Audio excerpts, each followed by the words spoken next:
Bonjour.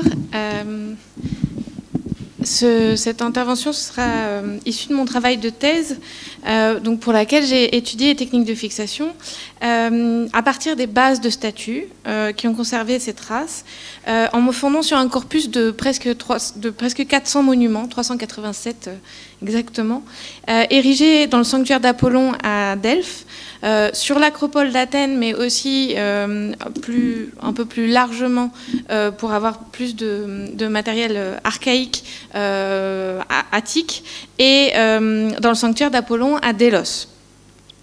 Dans le sanctuaire d'Apollon à Délos et à l'extérieur du sanctuaire d'Apollon.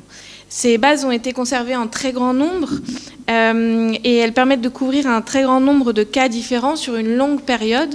Et le but de ma thèse, c'était d'avoir une évolution des techniques de fixation au cours du temps. J'ai utilisé des bases inscrites qui ont permis de proposer des datations et donc une mise en série chronologique, et c'est ce qui m'a permis de mettre en place une typologie des traces de fixation. Simplement pour montrer le résultat, enfin un bout du résultat de cette étude technique sur les différentes techniques utilisées pour le bronze et le marbre entre l'époque archaïque et la fin de l'époque hellénistique. Et pour cette intervention, je vais me concentrer sur les techniques qui sont plutôt en bas. Pardon. C'est-à-dire la technique de la semelle, celle du goujon sous le vêtement. Donc ça, c'est pour des statues en vêtements longs, on en a déjà parlé. Ça, c'est les traces qu'on a très souvent, c'est-à-dire juste la trace du pied. Et pour le marbre, on va avoir essentiellement cette technique-là, qui est la technique la plus simple, qui est utilisée depuis le tout début de l'époque archaïque jusqu'à la fin de l'époque hellénistique.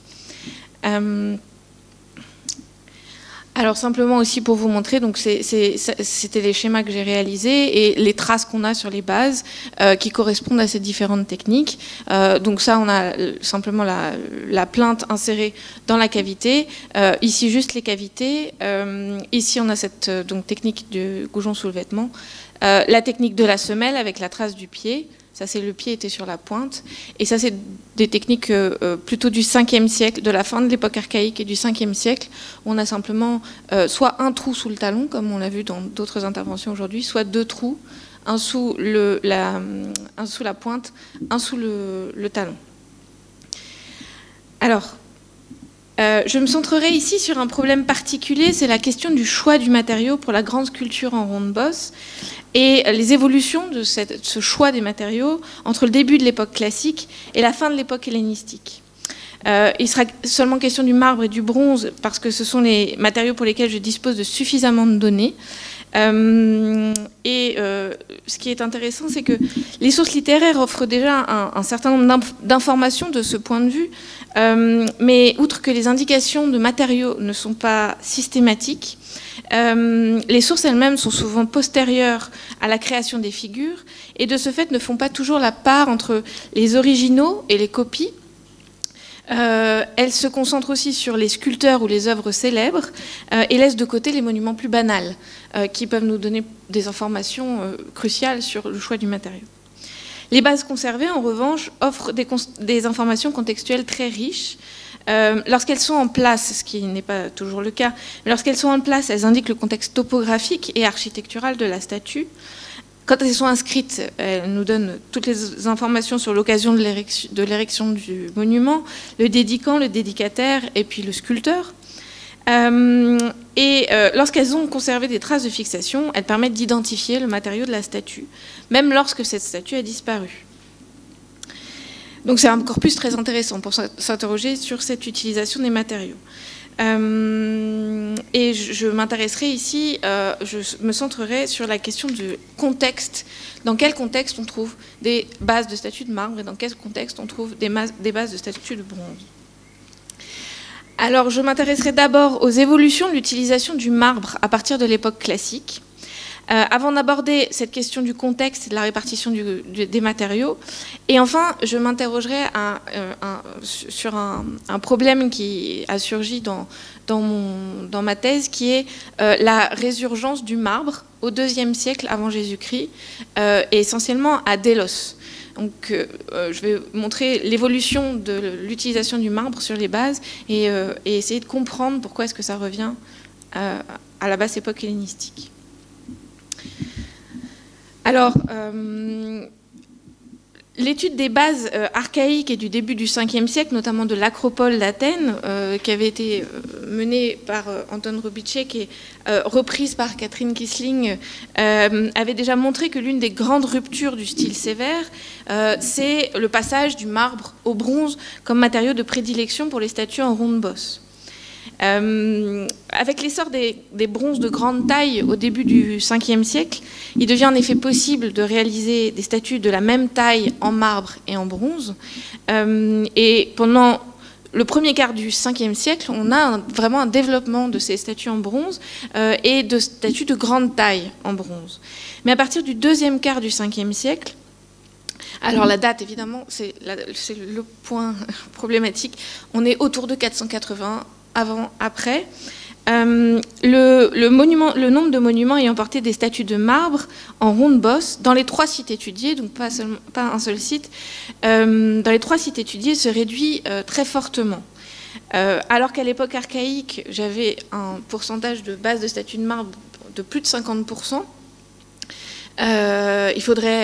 J'ai pris de l'époque archaïque en général, mais il faudrait diviser entre la fin du 6e siècle et le début du 5e siècle et les époques plus anciennes où on a essentiellement du marbre. Mais entre donc l'époque archaïque, on a à peu près un peu plus de la moitié des bases qui portaient du marbre. On passe pour l'époque classique, on passe à 16% de bases de statues de marbre. C'est au maximum 13 bases dans mon corpus, 5 bases pour le 5e siècle et 8 bases pour le 4e siècle, sur 79 monuments étudiés. Donc on a vraiment une baisse importante du nombre de statues de marbre. Et pour la haute époque hellénistique, donc la fin du 4e et le 3e siècle, c'est un pourcentage encore plus faible. Je dispose de seulement 7 monuments qui peuvent être datés avant le 2e siècle, sur un ensemble de 56 monuments ayant conservé des traces de fixation. Donc on tombe à 12% de bases de statues de marbre. Alors, en réalité, pour l'époque classique, on peut constater un léger regain du marbre au IVe siècle et au début du IIIe siècle dans le corpus. Mais en fait, c'est surtout 2 monuments particulièrement importants qui montrent ce regain. C'est le monument de Daokos, où c'est un seul monument, mais on a de nombreuses statues de marbre. Et le deuxième, c'est le monument en fer à cheval, qui lui est immédiatement voisin, qui comptait aussi énormément de figures en marbre. Donc ça fait un grand nombre de statues en marbre, mais ce sont seulement 2 monuments. Il n'en demeure pas moins que le corpus indique une diminution importante du nombre de monuments portant des statues de marbre à partir du second quart du 5e siècle. Et cela s'accentue au 3e siècle.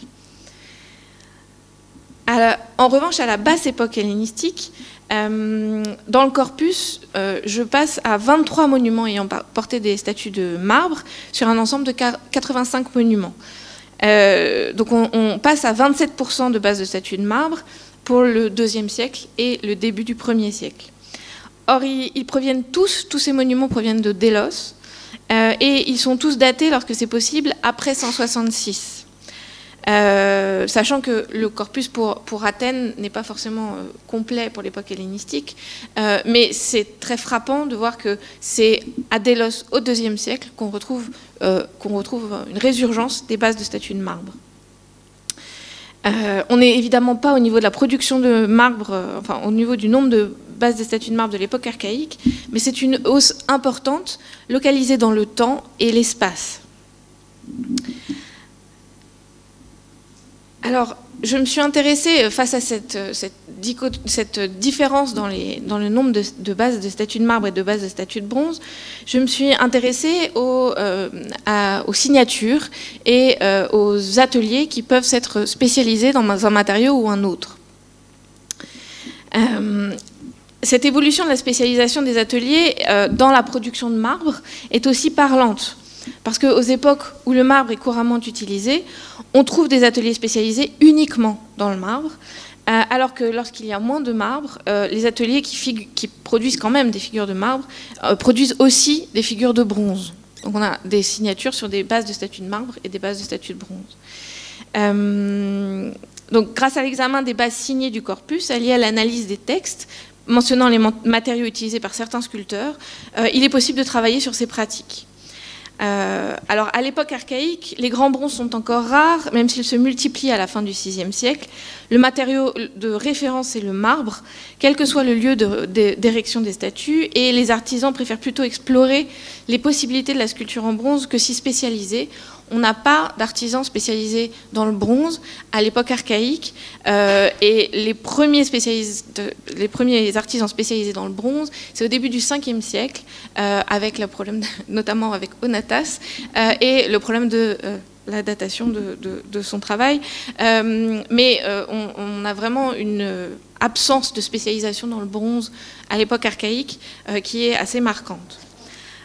Les choses changent à partir du début du deuxième quart du Ve siècle. Parmi les artistes dont la signature apparaît sur plusieurs monuments dans mon corpus, la seule spécialisation qui apparaît, c'est celle du bronze. On a par exemple Critios et Nésiotes. J'ai plusieurs signatures dans le corpus à Athènes, ou Antiphanes d'Argos, plus tardif.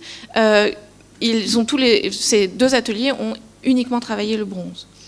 Et les sculpteurs qui travaillent le marbre à cette période, donc au 5e et au 4e siècle, travaillent aussi généralement le bronze. C'est le cas de Praxitèle qui est quand même le grand sculpteur du 4e siècle. Les sources, mais aussi les bases conservées, nous indiquent qu'il a travaillé le marbre, c'est pour cela qu'il est connu, mais aussi le bronze. On a cet exemple de Praxitèle.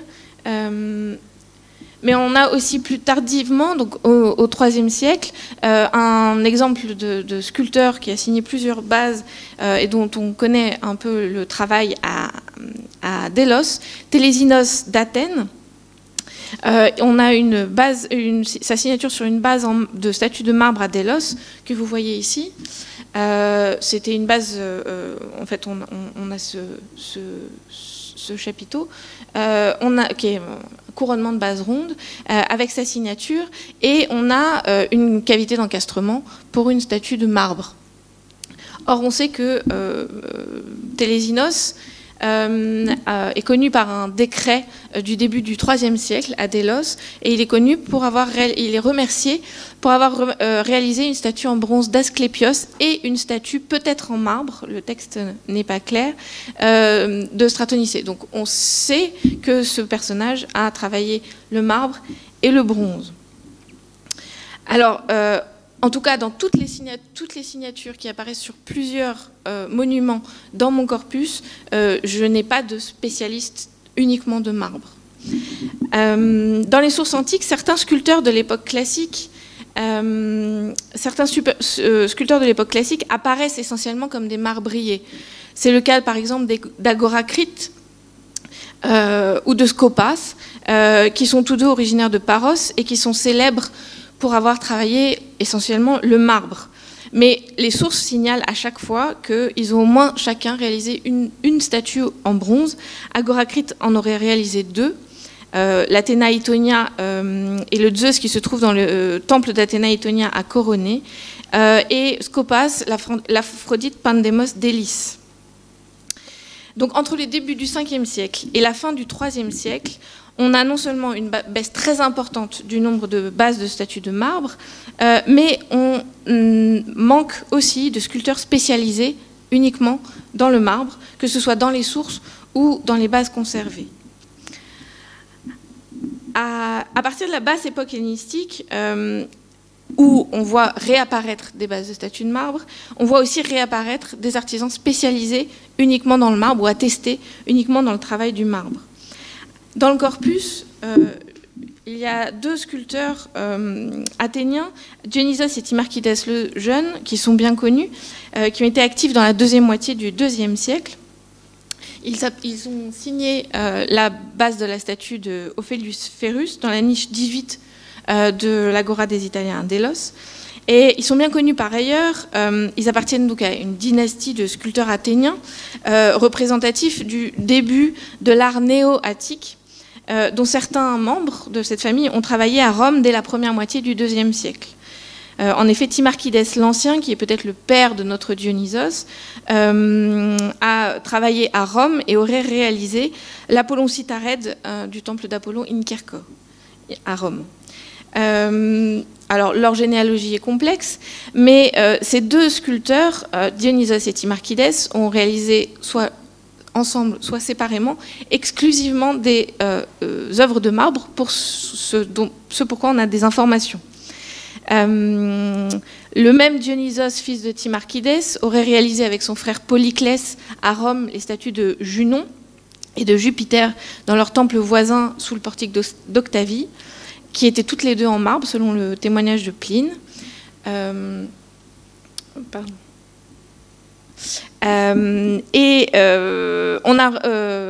a retrouvé par ailleurs la signature de Timarchides, fils de Polyclès, sur une base athénienne avec des traces de fixation. La signature entière a été retrouvée sur une base à l'angle sud-ouest du théâtre de Dionysos, sur laquelle se trouve précisément une cavité d'encastrement pour statue de marbre. En dehors du corpus, on a un autre grand sculpteur spécialiste du marbre, c'est Damophon de Mécène, qui est cité à plusieurs reprises par Pausanias. On a un riche dossier épigraphique et on a des éléments sculptés qui ont été retrouvés dans le temple d'Espina à Lycosoura et dans l'Asclépion de Mécène. Alors, c'était essentiellement un marbrier. Il a aussi travaillé d'autres matériaux, mais il n'est pas attesté pour avoir travaillé le bronze. Et ce qui va nous intéresser ici, c'est des recherches récentes qui ont proposé de dater son travail après 168 avant Jésus-Christ, à partir d'une inscription inédite de Butrint. C'est Milena Melfi qui a proposé cette datation. Je ne retrace pas le raisonnement ici, mais si on accepte cette datation basse d'Amophon de Mécène, il appartient à un monde au même monde que nos sculpteurs néo-attiques, celui du néoclassicisme du IIe siècle avant Jésus-Christ, particulièrement à la mode à cette période, et lié à la Grèce sous domination romaine. Enfin, un dernier sculpteur actif dans la seconde moitié du IIe siècle qui apparaît, c'est Eucleides d'Athènes, qui semble avoir eu le même type de commande que Damophon de Mécène, c'est-à-dire des statues de culte en marbre, par exemple la statue de culte de Déméter et d'Aphrodite et de Dionysos et d'Ilithie à Boura. Donc on a une baisse du nombre de statues de marbre, de bases de statues de marbre, et peu d'artistes spécialisés dans le travail du marbre à l'époque classique et jusqu'à la fin du IIIe siècle. Le changement se situe au IIe siècle avec une bascule qui est difficile à déterminer exactement, mais qui se place peut-être, d'après le corpus, et si on accepte une datation basse de Damophon, dans le deuxième quart du siècle. Ici, on ne peut pas manquer de voir surgir la question de l'importance politique et culturelle grandissante des Romains en Grèce en général à cette période, à Athènes et à Délos en particulier. Que ce soit pour la famille de Polyclès ou pour Damophon de Mécène, le développement du néoclassicisme fait en quelque sorte rupture avec le bouillonnement hellénistique, et ça semble aller de pair avec une utilisation plus poussée du marbre à cette période. Alors, la question du contexte des statues de marbre se pose parce que les textes indiquent que le marbre continue à être utilisé à l'époque classique. Le marbre ne disparaît pas, il continue à être utilisé. Mais ça ne se reflète pas trop dans le corpus, qui est essentiellement mon corpus, qui est essentiellement fait de bases pour statues en ronde bosse et de bases inscrites pour statues en ronde bosse. Où sont passées ces figures de marbre et quelle nouvelle logique va régir à partir du début du Ve siècle l'utilisation des matériaux? Et la deuxième question à laquelle je vais essayer de répondre dans la troisième partie, c'est pourquoi est-ce qu'on a un retour du marbre à Délos au IIe siècle? Alors, le corpus montre assez clairement qu'avec l'essor des bronzes de grande taille au début de l'époque classique, c'est une répartition spatiale des matériaux qui se met en place. Le marbre va être utilisé en contexte protégé pour toutes les bases pour lesquelles on a un contexte clair, en intérieur ou dans des contextes architecturaux, alors que le bronze va être exposé en extérieur. Les bases de statues de marbre, à partir du deuxième quart du 5e siècle, dont le contexte original était bien connu, étaient installées en contexte protégé. Alors on peut signaler les statues qui sont de différentes périodes, mais qui étaient installées dans le petit temple de Némésis à Rhamnonte, dans ce temple, on avait essentiellement des statues de marbre. Donc la base offerte par Lysicleides à la fin du 5e siècle, la statue de Thémis à la fin du 4e siècle et la statue d'Aristonoé dans la première moitié du 3e siècle. Les emplacements d'autres bases du 4e et du 3e siècle sont davantage sujets à caution, mais une localisation en intérieur est maintenant largement admise. C'est le cas du monument de Daokos à Delphes, qui date de 338-334 avant Jésus-Christ. Et Anne Jacquemin et Didier Laroche ont pu montrer que le muret qui se trouve derrière, la base est installée en avant d'un petit muret, toute cette partie-là s'est effondrée, et que ce muret, en réalité, portait très vraisemblablement un mur en briques crues, et que le bâtiment était couvert. Et ça, c'est la restitution du monument que Sophie Montel a déjà montré, avec le monument d'Aukos d'un côté et ces autres bases anépigraphes de l'autre côté qui n'ont visiblement pas été terminées.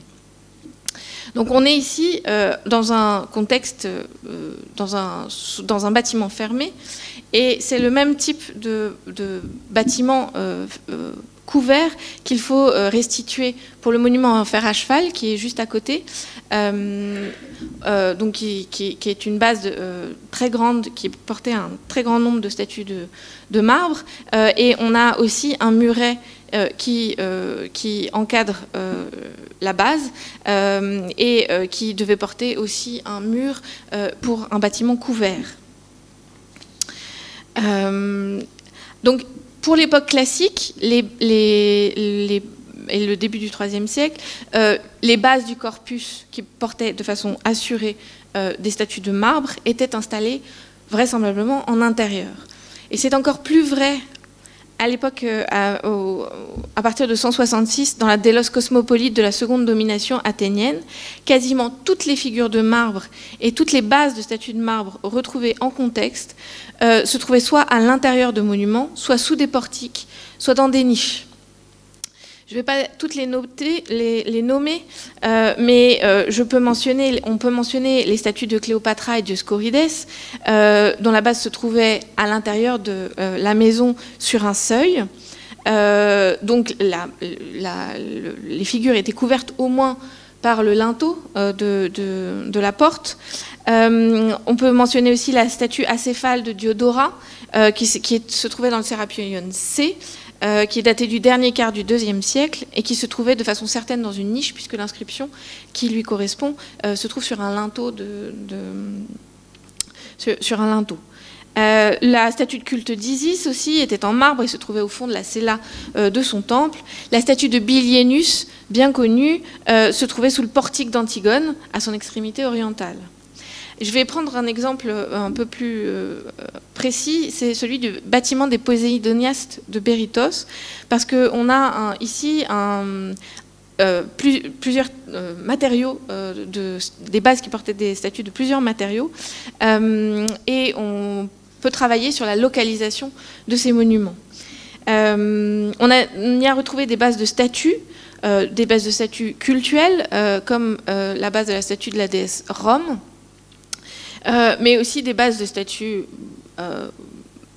soit décoratives ou honorifiques, et aussi des figures sculptées en marbre. Or, on peut repérer une répartition spatiale dans ce bâtiment. La statue de la déesse Rome, qui a été offerte par le koinon des Poséidoniastes, a été retrouvée dans la pièce 5.1, qui est ici en rouge, qui est une cella couverte. Je ne rentre pas ici dans les problèmes de remploi de cette base. Visiblement, le monument a été modifié, mais dans son dernier état, la statue en marbre se trouvait exposée dans une pièce couverte. En tout cas, la base porte la signature de Ménandros, fils de Mélas, qui est un sculpteur athénien de la seconde moitié du IIe siècle.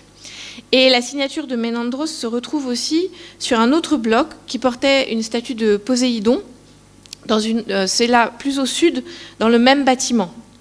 Et on a retrouvé aussi la même signature de Ménandros sur un socle au fond d'une chapelle au sud-ouest du théâtre, qui daterait de la fin du IIe siècle. On a ici la signature de ce sculpteur sur des bases de statues qui se trouvaient en contexte protégé. Et on a retrouvé sa signature sur la base qui portait la statue en marbre de la déesse Rome. On a retrouvé aussi dans le bâtiment des Poséidonias de Péritos un groupe de marbre, le groupe célèbre d'Aphrodite et de Pan, qui se trouvait dans les déblais d'une pièce plus au sud, au même niveau que des débris de décoration murale stuquée. Et ça semble indiquer qu'en fait, ce groupe se trouvait dans un des étages supérieurs, et sa base a été retrouvée dans la même salle, à côté et sous le groupe. Donc la figure et la base étaient installées vraisemblablement à l'étage, dans le même bâtiment. En revanche, on a une autre base dans ce bâtiment, qui est une exèdre à hante rectangulaire, qui se trouve encore en place, cette fois en extérieur. Ici, on a une cour, c'est la cour X, le long du côté sud de cette cour, et cette base, donc cette exèdre rectangulaire à hante, portait des traces de fixation de statues de bronze. C'est une photo donc, du bloc Dante, ici, où on a bien une belle semelle pour une statue de bronze. Donc on a clairement ici, au sein d'un même bâtiment, une répartition du bronze en extérieur, dans la cour, et du marbre en intérieur, dans des pièces comme des cellas, ou bien à l'étage.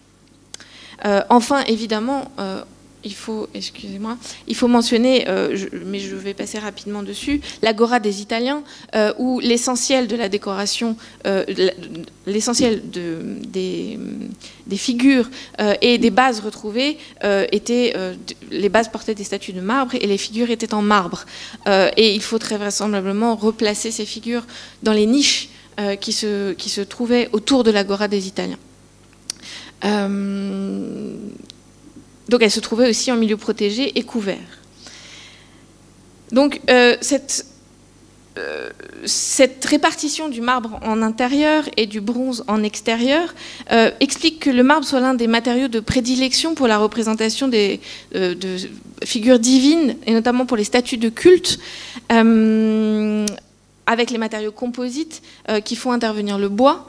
En effet, les figures divines installées dans les temples étaient réalisées en marbre, en bois ou en statues composites, et ce non pas parce qu'elles étaient divines à proprement parler, mais plutôt parce qu'elles étaient en intérieur. Et les statues honorifiques, qui sont majoritairement en bronze, étaient aussi elles-mêmes majoritairement installées en extérieur.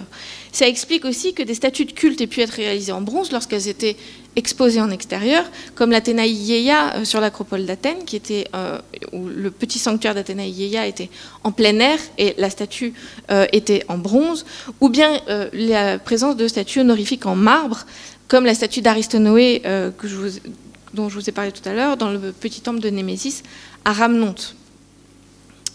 La raison de cette répartition me semble être plutôt technique, parce que à partir de l'époque classique, où on a commencé vraiment à réaliser des statues de bronze de grande taille, le marbre, de ce fait, devient un matériau à protéger, Et cette fragilité, je pense, est liée au traitement de surface, ça a déjà été dit, et à la polychromie du marbre, qui n'est pas du même ordre que la polychromie du bronze, puisque la polychromie du marbre, c'est de la peinture ajoutée. La polychromie du bronze, c'est souvent, même s'il y avait des bronzes dorés, la polychromie du bronze, c'est souvent des alliages différents. Ou de l'insertion de verre ou de pierres précieuses pour les yeux, par exemple. Et ce type de polychromie était bien moins susceptible de se corrompre sous l'effet du temps que la peinture sur le marbre. L'absence d'une telle répartition, avant l'époque classique, s'explique aisément parce que le bronze ne commence à être utilisé pour la sculpture de taille moyenne qu'à la fin du VIe siècle. Et ce n'est que progressivement que les techniques de fabrication et de fixation vont permettre de maîtriser la réalisation de statues de bronze aussi importantes que les statues de marbre. Un délai d'une génération, le premier quart du Ve siècle, pour constater les intérêts techniques en extérieur du bronze par rapport au marbre, me semble un temps suffisant pour comparer les effets du temps et explique qu'à partir du début de l'époque classique, on va mettre le marbre en intérieur. Alors, pour la question du retour du marbre au IIe siècle à Délos,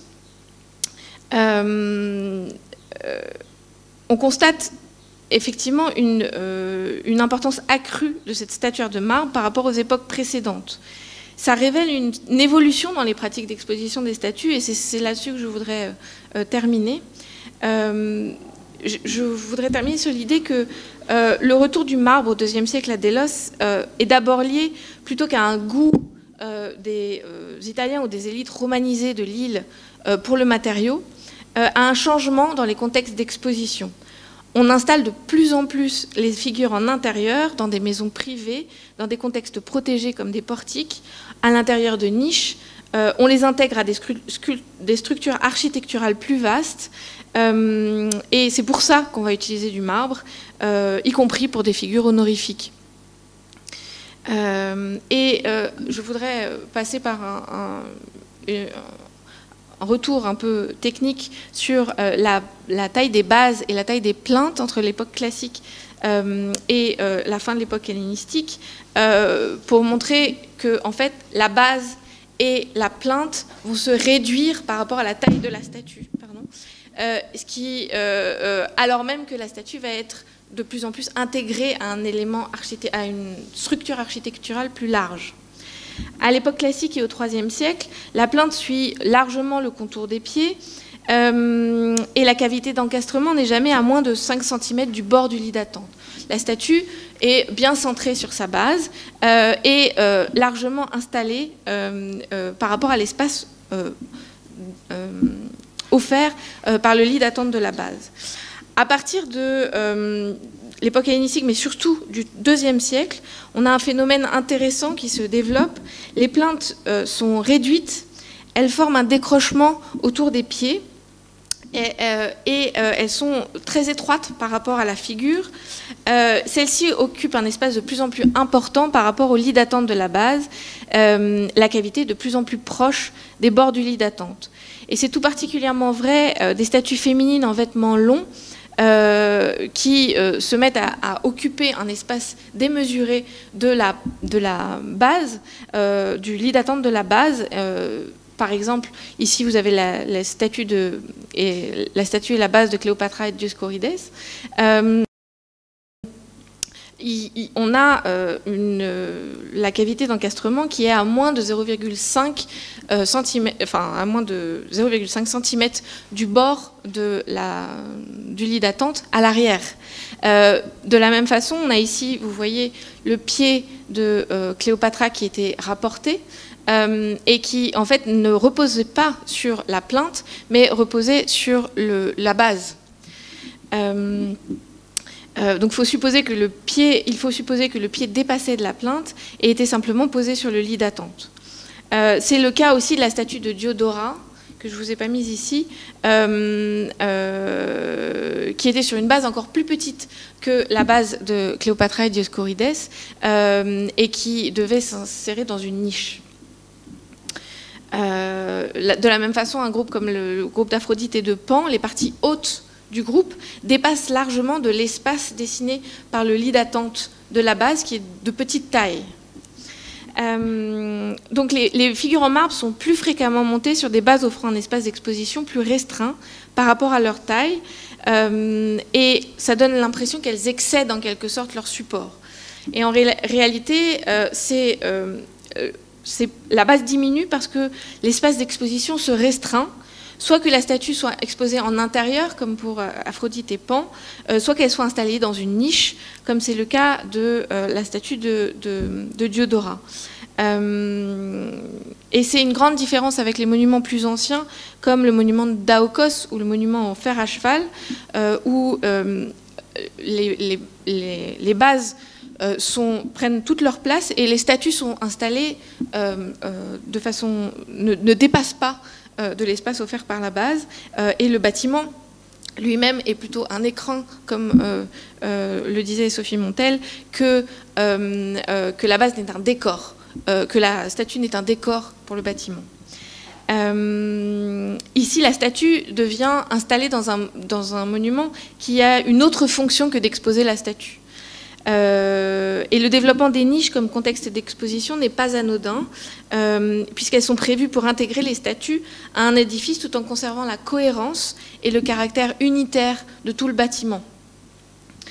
Donc on peut penser que ce dont le renouveau relatif de la statuaire de marbre au IIe siècle est le témoin, c'est moins du développement d'un goût nouveau pour le matériau marbre, qui n'a jamais vraiment été abandonné, que de l'émergence d'une nouvelle conception de la statuaire, de la sculpture en ronde bosse, qui va privilégier l'exposition des statues en milieu couvert, mais hors des temples.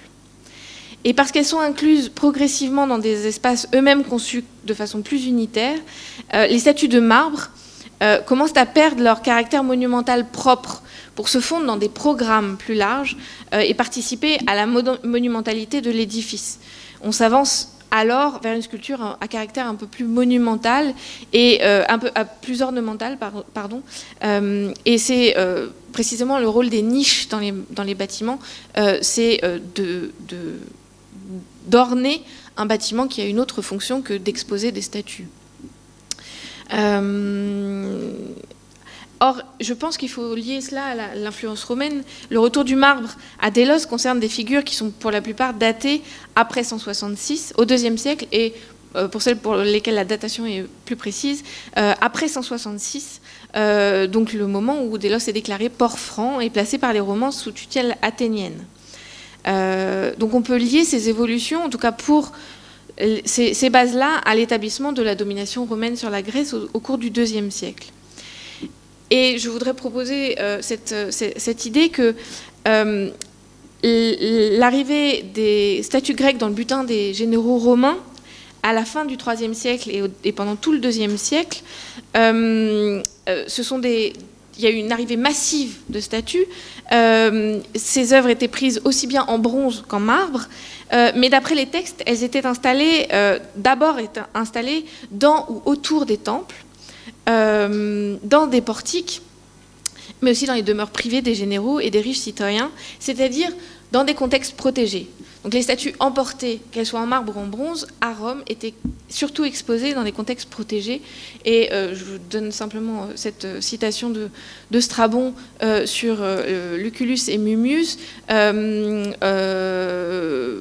pour montrer que l'idée, c'est de décorer et de décorer un temple ou de décorer sa demeure. Le vocabulaire utilisé par les auteurs anciens pour décrire leur fonction dans ces édifices-là, c'est la dédicace, donc qui est normale quand on installe une statue dans un temple, mais c'est aussi le registre de l'ornamentum.